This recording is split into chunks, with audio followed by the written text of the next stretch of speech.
Doctor Srivarma's wellness அனைத்து நோய்களுக்குமான ஆயுர்வேத மருத்துவம் தமிழகம் எங்கும். For appointments 99424411 and 99421166. ஊடக நண்பர்களே, ஆசிரியர் பெருமக்களே, அனைவருக்கும் இனிய காலை வணக்கத்தை நான் தெரிவித்துக் கொள்கின்றேன். நம்முடைய மாண்பு முதலமைச்சர் அவருடைய கனவு திட்டமான நான் முதல்வர் திட்டத்தின் கீழ் இந்த கல்லூரி கனவு 2025 திட்டத்தை துவங்கி வைக்கிறதுலையும் எஸ்எஸ்சி, ஆர்ஆர்பி மற்றும் ஐபிபிஎஸ் இதில் வெற்றி பெற்ற மாணவர்களை பாராட்டி உங்களை எல்லாம் சந்திப்பதில் நான் மிகுந்த மகிழ்ச்சி அடைகின்றேன். இங்கே ஏராளமான மாணவர்கள் மாணவிகள் வந்திருக்கிறீங்க. அதே போல பல்வேறு மாவட்டங்களிலிருந்தும் ஜூம் கால் மூலமா, காணொலி காட்சி மூலமா பல்வேறு மாணவர்கள் இணைஞ்சிருக்கிறாங்க. நீங்க எல்லாம் ஸ்கூல் முடிச்சுட்டு காலேஜ் பத்தின அந்த கனவோடு இங்க வந்திருக்கிறீங்க. 2K கிட்ஸ் உங்களுக்கு அட்வைஸ் பண்ண சுத்தமா பிடிக்காதுன்னு எனக்கு தெரியும். தந்தை பெரியார் அவர்கள் அடிக்கடி சொல்வார், யார் எதை சொன்னாலும் அதை அப்படியே ஏத்துக்காத, ஏன், எதுக்கு, எப்படி அப்படின்னு கேள்வி கேளு. அப்படி கேள்வி கேட்டு அது உன்னுடைய பகுத்தறிவுக்கும் புத்திக்கும் எட்டுனா மட்டும் அதை ஏத்துக்கோன்னு தந்தை பெரியார் அவர்கள் சொல்வார். தந்தை பெரியார் அவர்கள் சொன்ன விஷயத்த யார் ஃபாலோ பண்றாங்களோ இல்லையோ, இங்க வந்திருக்கக்கூடிய ஜென்சி இளைஞர்கள் நீங்க அதிகமா ஃபாலோ பண்றது நீங்க மட்டும்தான். அந்த அளவுக்கு இயல்பிலேயே அறிவும் ஆற்றலையும் பெற்ற உங்களை சந்திக்கிறதுல மிகவும் மகிழ்ச்சியாக இருக்கின்றது. பள்ளிக்கூட படிப்பை முடிச்சுட்டு நீங்க எல்லாம் உயர்கல்விக்காக வெளி உலகத்துக்கு இப்பதான் போக போறீங்க. உங்களை பத்திரமா கையை பிடிச்சு அழைச்சிட்டு போய் உங்களுக்கெல்லாம் ஒரு சரியான எதிர்காலத்தை அமைச்சு கொடுக்கிறது தான் இந்த கல்லூரி கனவு திட்டம் செயல்படுத்தப்படுது. பல்வேறு சூழல்களால உயர்கல்வி சேர தயங்குற மாணவர்கள் இருக்கின்றாங்க. அவங்களை கண்டுபிடிச்சு உரிய வழிகாட்டுதல்களை கொடுத்து கல்லூரியில சேர்த்து விடுறது தான் இந்த கல்லூரி கனவு திட்டத்துடைய ஒரே நோக்கம்.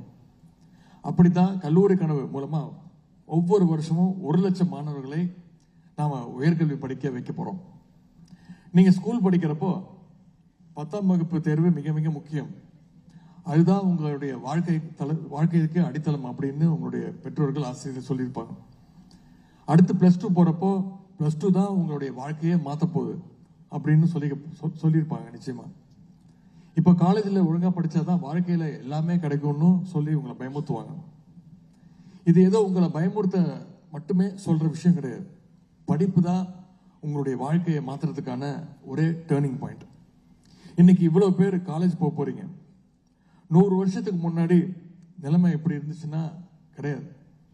உங்களுடைய பல பேருடைய தாத்தா பாட்டி பள்ளிக்கூட வாசலையும் மிதிச்சிருக்க மாட்டாங்க, பள்ளிக்கூட படிப்பை தாண்டி இருக்க மாட்டாங்க. ஆனா இன்னைக்கு அந்த நிலைமை மாறி இருக்கு.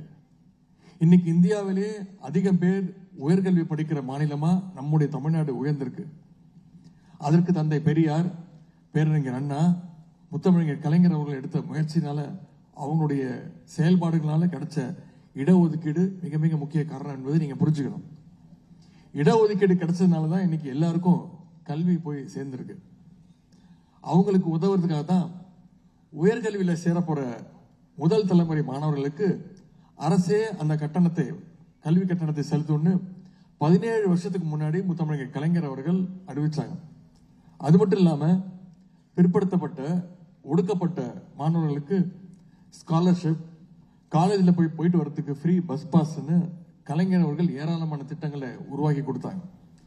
இதையெல்லாம் நான் உங்ககிட்ட சொல்றதுக்கு ஒரே காரணம், நீங்க இந்த இடத்துக்கு வந்து சேர்றதுக்கு ஒரு பெரிய இயக்கத்தோட உழைப்பு இருக்கு. கழக அரசு கொண்டு வந்த பல திட்டங்கள் இருக்கு. இவ்வளவும் சேர்ந்துதான் இன்னைக்கு உங்களை எல்லாம் இந்த நிலைமைக்கு மேல உயர்த்தி இருக்கு. இதுக்கு மேலேயும் உயர்த்த இந்த அரசு முயற்சித்துட்டு இருக்கு.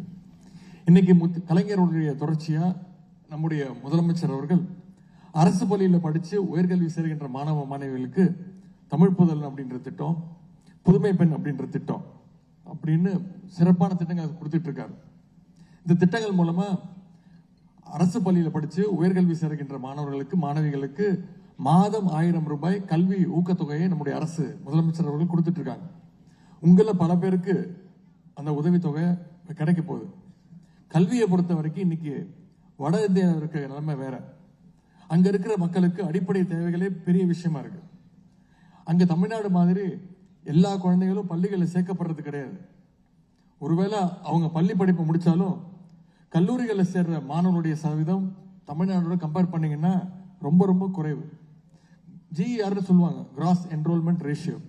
அதாவது பள்ளிகள்ல இருந்து உயர்கல்வியில காலேஜ் போய் சேருகின்ற மாணவர்களுடைய பர்சன்டேஜ் தமிழ்நாட்டுல GER எவ்வளவுன்னு பாத்தீங்கன்னா இன்னைக்கு 52%, 52%. ஆனா ஒட்டுமொத்த இந்தியாவுடைய ஆவரேஜ் பர்சன்டேஜ் எடுத்து பாத்தீங்கன்னா வெறும் 29% தான். தமிழ்நாட்டோட இந்த வளர்ச்சியை இந்தியாவில் இருக்கக்கூடிய பிற மாநிலங்கள் அடையணும்னா இன்னும் 10-15 வருஷம் ஆகும். அந்த அளவுக்கு தமிழ்நாடு கல்வி வளர்ச்சியில சிறப்பா முன்னேற்றம் அடைஞ்சிருக்கு. அதற்கு முழு காரணம் நம்முடைய திராவிட இயக்கங்களுடைய ஆட்சிகள் தான். உயர்கல்வி அட்மிஷனை பொறுத்தவரை நுழைவுத் தேர்வே இருக்கக்கூடாது அப்படிங்கிறது தான் கழக அரசு ஒரே கொள்கை. ஆனா புதிய கல்விக் கொள்கை மூலமா மெடிக்கல், இன்ஜினியரிங் மட்டுமல்ல, ஆர்ட்ஸ் காலேஜ்ல மட்டும் கூட ஒன்றிய அரசு என்ட்ரன்ஸ் எக்ஸாம் நுழைவுத் தேர்வை நுழைக்க பார்க்கறாங்க. அதனாலதான் இந்த புதிய கல்விக் கொள்கையை நம்முடைய முதலமைச்சர் அவர்களும் தமிழ்நாடு அரசும் கடுமையை எதிர்த்துட்டு வருது. இதையெல்லாம் விரிவா நான் உங்ககிட்ட பேசுறதுக்கு காரணம், நீங்க எல்லாம் பொறுப்பா படிச்சு முன்னேறணும் அப்படிங்கிற அந்த ஒரே எண்ணத்துல தான், அக்கறையில தான். உயர்கல்வினாலே medical, engineering, arts and science course அப்படிங்க மட்டும்தான் எல்லாருக்கும் தெரியும். அப்படிதான் நம்ம நினைச்சிட்டு இருந்தோம். ஆனா உலகம் ஒவ்வொரு நாளும் இன்னைக்கு டெக்னாலஜிக்கலா அட்வான்ஸ் ஆயிட்டே வருது, நவீனமாயிட்டே வருது. அதுக்கு தகுந்த மாதிரி படிப்புகளும் புதுசு புதுசா வந்துட்டே இருக்கு. இப்போ ஏஐன்னு சொல்ற ஆர்டிபிஷியல் இன்டெலிஜென்ஸ் இன்ஜினியரிங் வேகமா வளர்ந்துட்டு வருது. அதுலயே பாத்தீங்கன்னா data science, cyber security, quantum computing அப்படின்னு தனித்தனியா படிப்புகள் வருது. இதெல்லாம் சில வருஷங்களுக்கு முன்னாடி நம்ம யாருக்குமே தெரியாது, எல்லாம் கண்டுபிடிக்க முடியாத படிப்புகள்.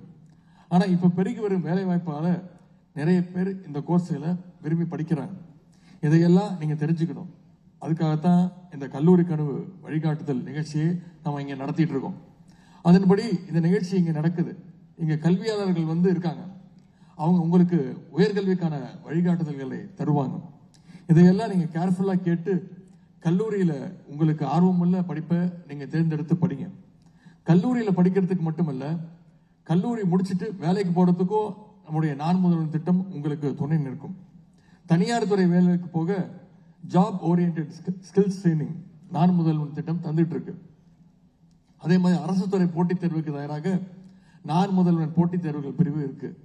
இதன் மூலமா உதவித்தொகையோட தங்கி படிக்கிற வசதியும் நம்முடைய அரசு செயல்படுத்திட்டு இருக்கு. நான் முதல்வன் போட்டித் தேர்வு பிரிவு மூலமா இந்த வருஷம் 50 தமிழ்நாட்டு மாணவர்கள் IAS, IPS தேர்வுகள்ல வெற்றி பெற்றிருக்கிறாங்க. இது மிகப்பெரிய ஒரு சாதனை. அதே போல எப்படி IAS, IPS தேர்வுகளையும் வெற்றி பெற்றிருக்காங்களோ அதே மாதிரி இந்த SSC, RRB, IBPS தேர்வுகளுக்கு நான் முதல்வன் மூலமா பயிற்சி பெற்ற மாணவர்கள் 58 பேர் வெற்றி பெற்றிருக்கீங்க. அவங்களுக்கும் நம்முடைய வாழ்த்துக்களை தெரிவிச்சுக்கிறேன். உங்களுடைய வெற்றி அரசு பணி கனவோட ப்ரிப்பேர் ஆகிட்டு இருக்கக்கூடிய ஆயிரக்கணக்கான மாணவர்களுக்கு நம்பிக்கையை தந்துட்டு இருக்கு. அதுக்கு உங்க எல்லோருக்கும் என்னுடைய வாழ்த்துக்களை நான் தெரிவிச்சுக்கிறேன். உங்களை பல்வேறு உயரங்களுக்கு அழைத்து செல்ல நான் முதல்வன் திட்டம் இருக்கு. நீங்க செய்ய வேண்டியதெல்லாம் நல்லா படிக்கிறது மட்டும்தான். ஆகவே இன்னைக்கு கல்லூரி கனவு திட்டம் மூலமா பயன்பெற போற அத்தனை மாணவர்களுக்கும் SSC, RRB, IBPS தேர்வுகளை வெற்றி பெற்ற வருங்கால அதிகாரிகளுக்கும் மீண்டும் என்னுடைய வாழ்த்துக்களை தெரிவித்து இந்த வாய்ப்புக்கு நன்றி கூறி விடைபெறுகின்றேன். நன்றி.